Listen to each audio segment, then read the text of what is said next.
Dot Times নিউজের পক্ষ থেকে আপনাদের সবাইকে স্বাগত জানাচ্ছি। আমি আবু বকর সিদ্দিক। আজকে বিশেষ এক সাক্ষাৎকারে আমাদের সম্মানিত অতিথি হয়েছে কুমিল্লার সুযোগ্য সদর দক্ষিণ উপজেলার নির্বাহী অফিসার জনাব রুবাইয়া খানম। আপনাকে অভিনন্দন। ধন্যবাদ আপনাকে।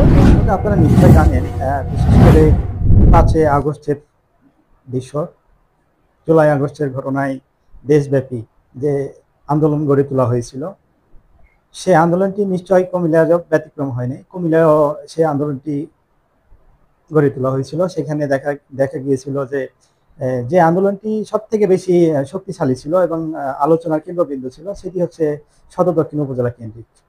নিশ্চয় জানেন যে কোটবাড়ি এলাকায় যে ঘটনাগুলো হয়েছিল শুরু থেকে শেষ পর্যন্ত, সেটি এই উপজেলারই একটি অংশ ছিল। 5 আগস্টের পর বিশেষ করে শেখ হাসিনা যখন দেশ থেকে পালিয়ে গেলেন, পালিয়ে যাওয়ার পরে দেশের বিভিন্ন সরকারি স্থাপনায় কিন্তু হামলা, ভাঙচুর, লুটপাটের ঘটনা ঘটেছিল।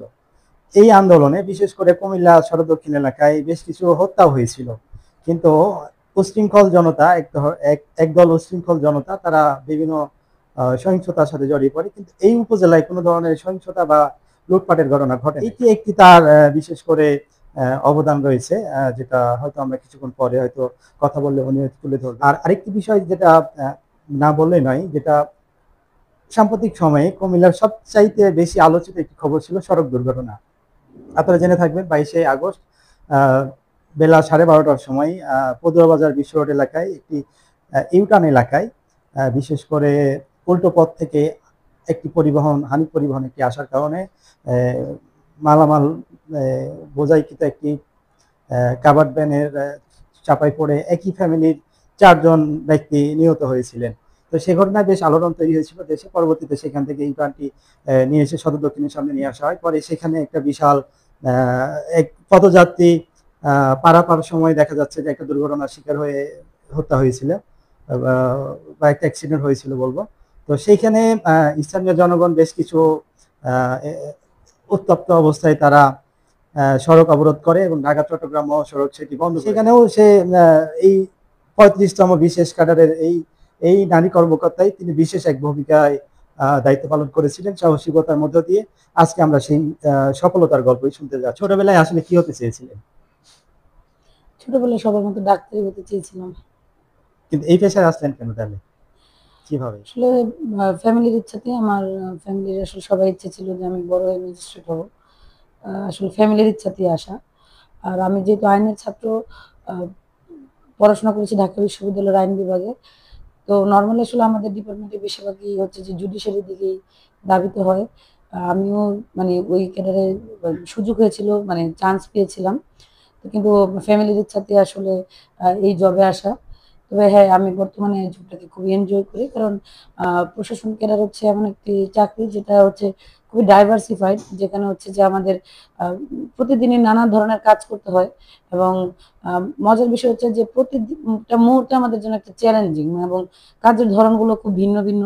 এবং সবচেয়ে বড় বিষয় হচ্ছে যে মানুষের জন্য একদম লোকাল বা ফিল্ড লেভেলে সেবা করার জন্য এই পেশার চেয়ে আসলে কোনো ভালো পেশা আসলে আমার মনে হয় না নাই। তো আমি মনে করি যে মানে যেটা আসলে আমার ফ্যামিলি চেয়েছে, পরবর্তীতে আসলে এটা আমার নিজেরও স্বপ্ন হয়ে গেছে একসময়। তো আমি আসলে হ্যাপি যে এই পেশা আসতে পেরেছি। এটার জন্য স্রষ্টার প্রতি কৃতজ্ঞতা। চাকরি পাওয়ার খবরে সর্বপ্রথম আপনার অনুভূতি কি ছিল এবং প্রথম কর্মস্থল কোথায় ছিল বলবেন কিনা? আমি চাকরি পাওয়ার পর স্বাভাবিকভাবে এটা আমার প্রথম চাকরি ছিল এবং প্রথম সরকারি চাকরির জন্য ইন্টারভিউ ছিল। তো স্বাভাবিকভাবে প্রথমেই চাকরি হয়ে যাওয়াটা, এটা অবশ্যই আমার পরিবারের জন্য খুবই আনন্দের একটি মুহূর্ত ছিল। এবং আমার প্রথম পোস্টিং কুমিল্লা জেলা প্রশাসকের কার্যালয়ে ছিল। কর্মজীবনে সব থেকে বেশি আপনাকে সাহস জুগিয়েছে কি? আমার ইমিডিয়েট বড় ভাই। পেশাগত দায়িত্ব পালনে কখনো রাজনৈতিক চাপে পড়েছেন কিনা, আর সেক্ষেত্রে কি করতেন তখন? এটা অবশ্যই দেখা যায়, যেহেতু আমাদের খুবই ফিল্ড লেভেলে কাজ করতে হয়, কিছু তো রাজনৈতিক চাপ থাকে আমাদের উপর। তারপর চেষ্টা করেছি যে ওই চাপটা সামাল দিয়ে কিভাবে অন্ততপক্ষে আইনের মধ্যে থেকে কাজগুলো করা যায়, সেটা সবসময় চেষ্টা করি। এবং এক্ষেত্রে আমাদের যারা সিনিয়র স্যাররা আছেন আমাদের সবসময় সহযোগিতা করেছেন, তাদের কাছে সাহায্য পেয়েছি। 5 আগস্টের পরে বিশেষ করে সারা দেশে যে লুটপাট, অগ্নিসংযোগ যে হয়েছিল, বিশেষ করে, অথচ আপনার এলাকায় বিশেষ করে আপনার উপজেলা ৩ এলাকায় যে আন্দোলন গড়ে তোলা হয়েছিল, সেখানে দেখা যাচ্ছে যে আন্দোলনকারীদের দমনের জন্য অনেক কিছু হয়েছিল, বাট ৫ই আগস্টের পরে শেখ হাসিনা পালিয়ে যাওয়ার পরে আপনার এই উপজেলা কিংবা থানা এলাকায় কোনো ধরনের অহিংসতা হয় নাই। এই ব্যাপারে আপনার যে ভূমিকা ছিল, সেই ভূমিকাটা যদি আমাদের সাথে একটু শেয়ার করেন। যেহেতু কুমিল্লা বিশ্ববিদ্যালয় আমার এরিয়াতে, কিন্তু আসলে ব্যক্তিগতভাবে আমার যেটা মনে হয়েছে যে 5 তারিখ পরবর্তীতে যে একটা সহিংসতা হয়েছে সারা দেশে, আমার উপজেলাতে না হওয়ার একটা বড় কারণ হচ্ছে যে ব্যক্তিগতভাবে আমার মনে হয়েছে যে ওই সময় যিনি অফিসার ইনচার্জ ছিল, তার উপর আসলে কারো ওরকম ক্ষোভ ছিল না। এটা একটা সবচেয়ে বড়। আর দ্বিতীয়ত আমি বলবো যে এখানে যিনি সাবেক এমপি মহোদয় ছিলেন মনিরুল হক চৌধুরী, ওনার একটা খুবই গুরুত্বপূর্ণ ভূমিকা ছিল। যেহেতু উনি ওনার হাত ধরেই উপজেলাটা সৃষ্টি, তো উনি অনেক আন্তরিক ছিলেন যেন উপজেলার উপর কোনো রকম আক্রমণ না হয়। তো আমি আসলে তার প্রতিও কৃতজ্ঞ, এবং ওনার একটা ওই সময় খুবই জোরালো ভূমিকা, এবং হয়তো আমাদের ইমেজটাও ভালো থাকার কারণে উনিও অবশ্যই, যেহেতু উনি এখানকার সাবেক এমপি ছিল, উনিও জানে যে আমাদের মানে 5 তারিখের পূর্ববর্তী সময় আমাদের কোন রকম মানে কোনো অ্যাগ্রেসিভ ভূমিকা ছিল কিনা। যেহেতু ছিল না, সেহেতু উনিও একটা সাপোর্ট দিয়েছে। সব মিলে আসলে ওই সময় ওরকম কোনো সহিংসতা আমার উপজেলাতে ঘটেনি। সেটার জন্য আমি ওনার প্রতি ধন্যবাদ জ্ঞাপন করছি। পেশাগত দায়িত্ব পালন করতে গিয়ে বিশেষ করে কোন কোন সেক্টরগুলোতে বাধার সম্মুখীন হন বলে মনে করেন আপনি? শুধু একই কথা, যে আমাদের আসলে যে জব নেচারটা করতে মানে দেখা যায় কাজ করতে গেলে বিভিন্ন রকম পলিটিক্যাল কিছু তো ঝামেলা আসলে অনেক সময় আমাদের ফেস করতে হয়। তবে এখনো অবধি পর্যন্ত মানে আমি বলব যে আমি অতটা আমাকে ফেস করতে হয়নি। এটা আমার ভাগ্য ভালো হয়তো। যতটুকু হয়েছে আমি আমি এটলিস্ট কন্ট্রোল করতে পেরেছি, বা আইনের ব্যত্যয় ঘটিয়ে আমাকে কোনো কাজ করতে হয়নি। এ আজ অব্দি আরকি। এবং কম্প্রোমাইজ করতে একদমই নারাজ। না, আমাদের প্রতি সবসময় আমার একটা নির্দেশনা ছিল যে আমরা কোনো ছাত্রের গায়ে আঘাত করব না, এবং মানে কোনো ছাত্র যেন আমাদের দ্বারা কোনোভাবে ক্ষতিগ্রস্ত না হয়। বরং আমরা নিজেরা অনেক আতঙ্কে ছিলাম, যে কারণ আমরা জানি যে আমরা আমাদের ইস্যুটা কি, যে আমরা কোনোভাবেই কোনো ছাত্র যেন আঘাতপ্রাপ্ত না হয়, ক্ষতিগ্রস্ত না হয়, কারণ এরা আমাদেরই সন্তান, আমাদেরই ছোট ভাই বোন। কিন্তু দেখা যাচ্ছে যে ওরা হয়তো অপরপক্ষে এই জিনিসটা আমাদের জন্য হয়তো ভাবেনি, যেহেতু আমাদেরও পরিবার আছে। বরং আমি মনে করি যে আমার মতো যারা অফিসার হোক বা যারাই অন্যান্য বাহিনীর সদস্য, সবাই কিন্তু আসলে দিন শেষে সবারই পরিবার আছে। কেউ যে খুব আনন্দ নিয়ে বিষয়গুলো কাজগুলো করে, বিষয়টা এরকম না। হয়তো আমাদের জব নেচারের কারণে আমাদের যেতে হয়, কারণ না গেলেও তখনও একটা দায় আমার উপর আলটিমেটলি কিন্তু বর্তায়, যে আমি এখানকার হয়তো নির্বাহী, এরকম একটা ঝামেলা আমার এরিয়াতে হচ্ছে, আমি কেন গেলাম না। তো আমাদের আসলে যাওয়ার উদ্দেশ্যটা থাকে মানে আমরা যেটা নির্দেশনাটা পেয়েছিলাম যে কোনোভাবে যেন হাইওয়েটা ব্লক না হয়, যেহেতু আপনারা জানেন যে ঢাকা চিটাগং হাইওয়েটা হচ্ছে এটা লাইফ লাইনের মতো। এবং এটাও তো ঠিক যে যখন একটা আন্দোলন হয় এভাবে রোডগুলো ব্লক করা হয়, হয়তো এখানে কোনো জরুরি পেশেন্ট থাকতে পারে, অ্যাম্বুলেন্স থাকতে পারে, হয়তো অনেকের অনেক জরুরি কাজ ছিল, সে হয়তো ওই সময় একটা ফিনান্সিয়ালি হোক বা ফিজিক্যালি হোক সে কিন্তু ক্ষতিগ্রস্ত হতে পারতো।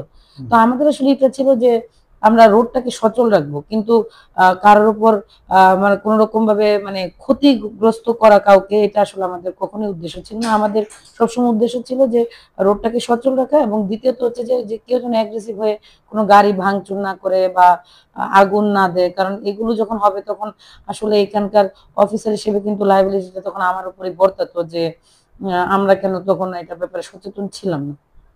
বিগত নির্বাচনগুলোতে কোনো প্রার্থীকে জিতিয়ে দেওয়ার ব্যাপারে কোনো চাপ প্রয়োগ করা হয়েছিল কিনা আপনার প্রতি, এবং সেক্ষেত্রে আপনি কোনো অফার পেয়েছিলেন কিনা? না, আমি জাতীয় ইলেকশনও করেছি, কিন্তু ওই সময় এরকম কিছুই হয়নি। এবং আমি মানে আমাদের এখানে আসলে প্রার্থীর ক্ষেত্রে আসলে কম্পিটিশন ওইভাবে ছিল না। তো এটা নিয়ে আসলে কোনো রকম ঝামেলাই হয়নি। আর উপজেলা পরিষদ ইলেকশনটা তো আমার এখানে খুবই উৎসবমুখর পরিবেশ হয়েছে এবং খুব কম্পিটিটিভ ছিল। এবং আমি খুবই মানে স্যাটিসফাই এটার জন্য যে আমি যতগুলো ইলেকশন করেছি আমার মনে হচ্ছে যে বাংলাদেশে যদি 5টা ভালো ইলেকশন হয়ে থাকে উপজেলা পরিষদ, আমার এখানে একটা ছিল।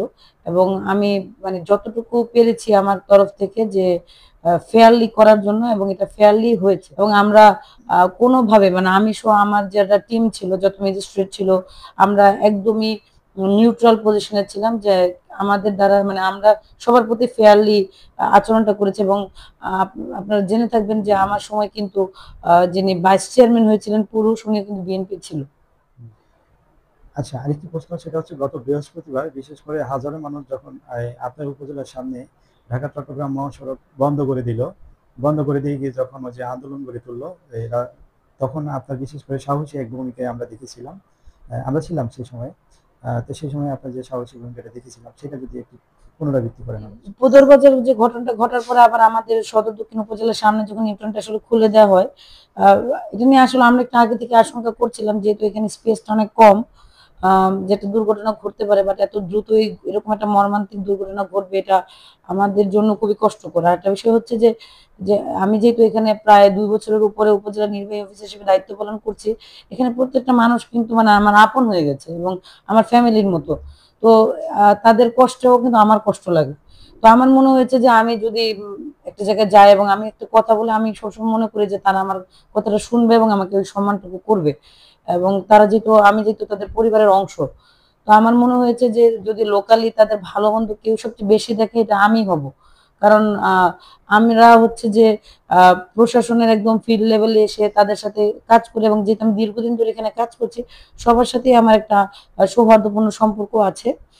এবং ওই দিন যখন ঘটনাটা ঘটলো, তো আমি যাবার পরে যখন দেখলাম যে স্বাভাবিক তারা ক্ষুব্ধ হবারই কথা, এবং এটা আসলে কোনো ব্যক্তির একটা লায়াবিলিটি ছিল না বিষয়টা।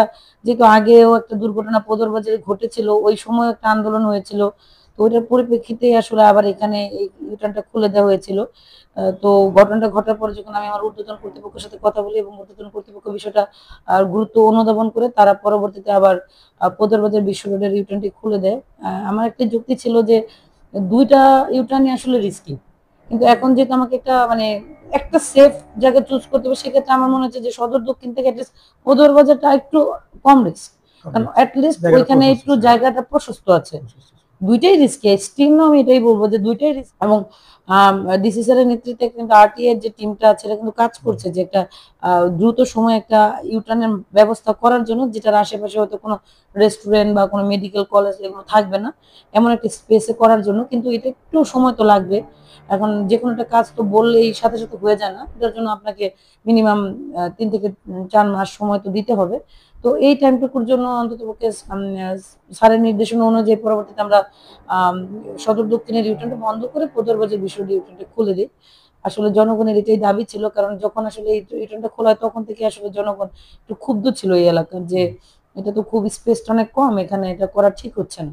তো যে পরিবার আসলে মানে তাদের স্বজনকে হারিয়েছে, এটা তো আসলে আমাদের মানে যতই আমরা দুঃখ প্রকাশ করি, কিন্তু এটা আসলে তার জন্য একটা খুবই বড় একটা ক্ষতি হয়ে গেল। আমরা আসলে তার আত্মার মাগফিরাত কামনা করি। আহ, আর মানে আমি মনে হয়েছে আমার মানে ওই দিন যে আমি চেষ্টা করেছি, যেহেতু আমি তাদেরই মানুষ, অন্ততপক্ষে আমি যাওয়াতে তারা হয়তো আমার কথাটা শুনেছে, এবং হয়তো এই কারণেই হচ্ছে ওই দিন জিনিসটা দ্রুত। দৃঢ়ভাবে বলেছিলেন আপনি যে এই এলাকার দায়িত্বে আছি আমি, সুতরাং এই এলাকার লাইব্রেরিটা আমার, আমাকে কন্ট্রোল করতে দেন। এই যে দৃঢ়ভাবে, যে এইভাবে একটা উত্তপ্ত একটা পরিস্থিতিতে যেভাবে দৃঢ়ভাবে মানে কথা বলা, এটা কিভাবে এটা আসলে আমার সহজটা আসলে সবসময় মনে হয় আপনি? যে এটা আমাদের জব নেচার, যে আমরা আসলে যতটা মানুষের সাথে মিশে কাজ করি, এটা অন্য প্রফেশনে তারা করতে পারে না বা তাদের করা হয় না, কিন্তু আমাদের কিন্তু করা হয়। তো আমার মনে হয়েছে যে আমি কিন্তু যদি এখানকার নির্বাহী হিসেবে, যেহেতু আমি তাদের সাথে খুব ওতপ্রোতভাবে কাজ করেছি, তারা আমার ব্যাপারে এবং যেটা বরাবরই বলে যে আমাকে নিয়ে আসলে কারো কেউ বলতে পারবে না যে আমি কোনো পলিটিক্যাল কারোর প্রতি বায়াস, পলিটিক্যাল কোনো কিছুর অংশ। তো সেই ক্ষেত্রে আমি মনে হয় যে আমি আমি আসলে সাধারণের, জনগণের, এবং আমি হচ্ছে সরকারের প্রতিনিধি। সরকার যে দায়িত্বটুকু আমার উপর মানে অর্পণ করবে সেটা পালন করাই আমার কাজ। যখন যে সরকার থাকবে তার নির্দেশনাবলী পালন করাটা এবং তা বাস্তবায়ন করাটা ফিল্ড লেভেলে, এটা আমার কাজ। মানে সাধারণ জনগণের হয়ে জনগণের জন্য কাজ করাটাই আমার দায়িত্ব। আমি মনে করি যে সেই দায়িত্বের প্রেক্ষিতে আসলে আমি এটা বলেছি যে এই এলাকার অভিভাবক আসলে আমি, প্রশাসনের, এবং তাদের ভালো মন্দ সবকিছু দেখে রাখার দায়িত্বটা আমার। পালনের পাশাপাশি বিশেষ করে এই উপজেলার মানুষের জন্য কি কি উন্নয়ন করেছেন, যদি সেটা একটু শেয়ার করেন আমাদের সাথে। যদি বলি গত এক বছরে এই উপজেলাতে কিন্তু প্রচুর কাজ হয়েছে। যেমন আমি গত বছরে আমরা প্রায় 3 কোটি টাকার উপর টেন্ডার করেছি। ওই টেন্ডারের মাধ্যমে হচ্ছে যে উপজেলাতে বিভিন্ন ইউনিয়নে অনেক উন্নয়নমূলক কাজগুলো হচ্ছে, যেটা আপনারা যদি একটু ভিজিট করেন তাহলে আপনারা দেখতে পারবেন। এটা ছাড়াও হচ্ছে যে আমরা কিছুক্ষণ আগে ভিজিট করে আসলাম আপনার, বিশেষ করে ওই যে উপরে মেয়েদের জন্য বিশেষ করে নামাজের বিশেষ ব্যবস্থা, এরপরে বাচ্চাদের জন্য যে বিনোদনের একটা জায়গা, হলরুম, এরপরে যে আরেকটা দেখলাম ছাদের উপরে যে একটা বাগান তৈরি করেছেন, যেটা উদ্বোধনের অপেক্ষায় রয়েছে। এইসব বিষয়গুলো আসলে কিভাবে আপনার মাথায় আসলো, বা অন্য কোনো চিন্তা কেন আসলো না? কিছু ব্যাপারে হচ্ছে যেমন ছাদ বাগান বা ডে কেয়ার এগুলো করার ক্ষেত্রে আসলে ডিসি স্যারের একটা নির্দেশনা ছিল, যেহেতু মন্ত্রী পরিষদ বিভাগের সাথে ডিসি স্যারের একটা 3 বছর মেয়াদী চুক্তি হয় যে জেলা প্রশাসক থাকাকালীন স্যার কি কি কাজ করবে, এবং স্যারের হ্যান্ডস হিসেবে কিন্তু আমরাই উপজেলাতে কাজগুলো করি। জি। তো যেমন ছাদ বাগান, ডে কেয়ার, তারপর নিচে আপনারা একটা দেখবেন যে প্রতিবন্ধী সহায়তা কেন্দ্র, হুম। এগুলো আসলে স্যারের ডিজায়ারে আমরা করেছি। আর এটা ছাড়াও দেখা গেছে যে আমার এখানে এসে মনে হয়েছিল যে ছেলেদের বা পুরুষ যারা আমাদের কলিগ বা স্টাফরা আছে তাদের নামাজের জন্য পর্যাপ্ত জায়গা এবং মসজিদ থাকার কারণ মানে পরেও মহিলাদের আসলে কোনো নামাজের জায়গা ছিল আচ্ছা, না। ছিল না। যেহেতু আমি নিজেও একজন লেডি অফিসার, মানে কখনো এরকম হয় যে আমার রুমে নামাজ পড়ার মতো অবস্থা থাকে অবস্থা না। নেই। সেক্ষেত্রে দেখা যাচ্ছে যে এটাই মানে এটা থেকে আমার মনে হয়েছে যে মহিলাদের জন্য একটা নামাজের রুম থাকা খুবই জরুরি, এবং ওটা মানে ভেবেই আসলে আমার এটা করা আরকি। সর্বশেষ আরেকটি প্রশ্ন যে দর্শকদের উদ্দেশ্যে টাইমস নিউজকে নিয়ে কিছু বলবেন কিনা? টাইমস নিউজকে যেহেতু আমি বলব যে ইউনো হিসেবে মোটামুটি আমার এখানে কর্মকাল প্রায় শেষের দিকে। তো এই ২ বছর প্লাস সময় আমি আপনাদের কাছে অনেক সহযোগিতা পেয়েছি, আন্তরিকতা পেয়েছি। এটার জন্য আমি আপনাদের প্রতি কৃতজ্ঞ, এবং আশা করি যে পরবর্তী যিনি আসবেন তার প্রতিও আপনারা একইভাবে মানে সহযোগিতার হাত বাড়িয়ে দিবেন, এবং প্রশাসন আসলে সবসময় আমি মনে করি যে আ মানে সাংবাদিকদের প্রতি খুবই মানে আন্তরিক থাকে।